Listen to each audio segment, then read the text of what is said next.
Bismillahirrahmanirrahim. Assalamualaikum warahmatullahi wabarakatuh. Okey. Berjumpa dan bertemu kembali kita untuk aktiviti yang kedua untuk kelas Bahasa Melayu PDPR pada hari ini. Okey, hari ini kita akan membuat ataupun melihat aktiviti 2A di dalam buku aktiviti. Jadi cikgu nak kamu sediakan buku aktiviti dan buka muka surat 2. Okay, kita akan baca dulu arahan, iaitu nyatakan nilai daripada pantun. Okey, jadi maksudnya kita kena kenal pasti nilai yang terdapat di dalam pantun yang ditunjukkan di dalam latihan ini. Okey, sebelum kita menjawab soalan, okey, kita perlulah melafaz pantun. Okey. Mari kita baca bersama-sama. Pisang kaki di kawasan Pamah, pohon mempelam tumbuh sekata. Langkah kaki ke dalam rumah, beri salam memulakan kata. Okey.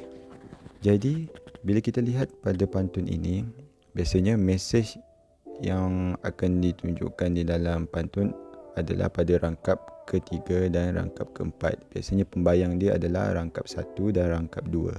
Okey, mari kita lihat mesej yang ingin disampaikan. Langkah kaki ke dalam rumah, beri salam memulakan kata. Okey, maksudnya sebelum kita masuk ke rumah, kita perlulah melangkah kaki. Biasanya kita akan melangkah kaki mengikut kaki kanan. Okey, seterusnya sebelum kita ingin memulakan perbualan ataupun percakapan kita, kita perlulah memberi salam, Assalamualaikum, dengan kawan-kawan kita. Betul, kita tak boleh nak terus masuk je dalam perbualan atau percakapan kita. Lebih sopan sekiranya kita memberi salam. Okey, jadi nilai di sini adalah apakah nilai yang ditunjukkan di dalam pantun ini. Okey, jadi nilainya adalah kita perlulah berbudi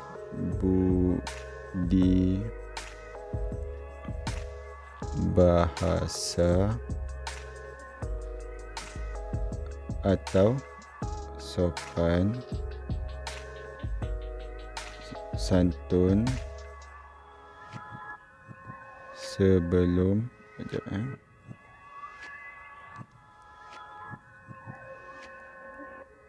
memulakan perbualan. Okey, maksudnya kamu boleh pilih sama ada berbudi bahasa ataupun bersopan santun. Okey. Jadi maksudnya kalau macam cikgu akan pilih bersopan santun. Okey. Sekiranya kalau kamu memilih untuk berbudi bahasa, okey, kamu tulis situ balik berbudi bahasa.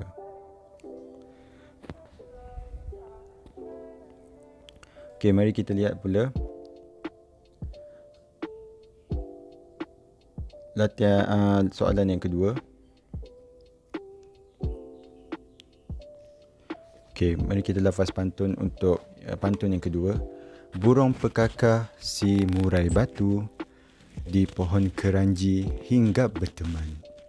Kasut dibuka di hadapan pintu, sifat terpuji orang budiman. Okey, maksudnya di sini mesej yang ingin disampaikan adalah kita lihat gambar. Okey, kita lihat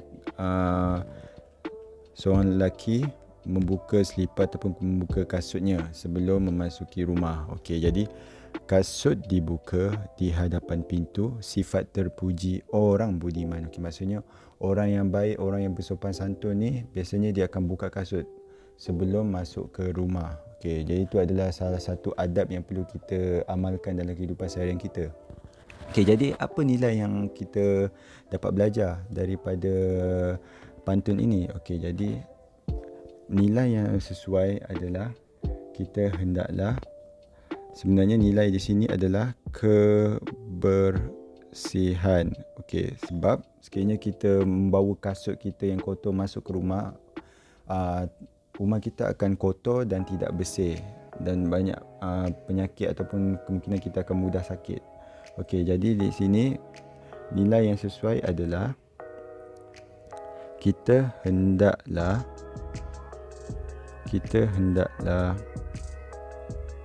menjaga kebersihan diri, atau kamu boleh pilih kita hendaklah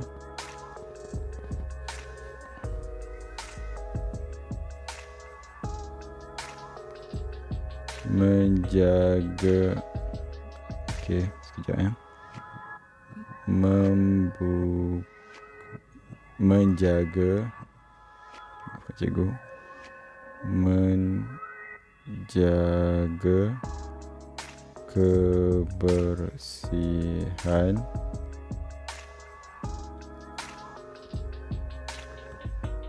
sebelum memasuki rumah. Okey, kita perlulah menjaga kebersihan sebelum memasuki rumah. Okey, nilai di sini adalah kebersihan. Okey. Okey, nilai yang tadi yang nombor 1 adalah kesopanan. Okey. Jadi kita lihat pula pantun yang ketiga. Okey, kita kena lafaz dulu pantun ni. Buat teratak berbumbung limas, pohon betik di tepi bendang, kasut diletak disusun kemas, sangat cantik mata memandang. Okey, maksudnya kita lihat pula gambar yang ditunjukkan. Okey, kita lihat budak lelaki ni sedang menyusun kasut. Maksudnya setelah dia membuka kasutnya sebelum memasuki rumah, dia akan menyusun kasut. Okey, tak elok dan tak molek lah sekiranya kita biarkan kasut kita bersepar di depan rumah, betul tak? Okey, jadi maksudnya mesej di sini, kita perlulah susun kasut kita dengan kemas di tempat yang sesuai. Contoh di rak kasut. Seterusnya, sangat cantik mata memandang. Maksudnya selesa untuk kita melihat sesuatu yang kemas, tersusun, betul tak? Okey, jadi kita sewajarnya, apa nilai yang sepatutnya?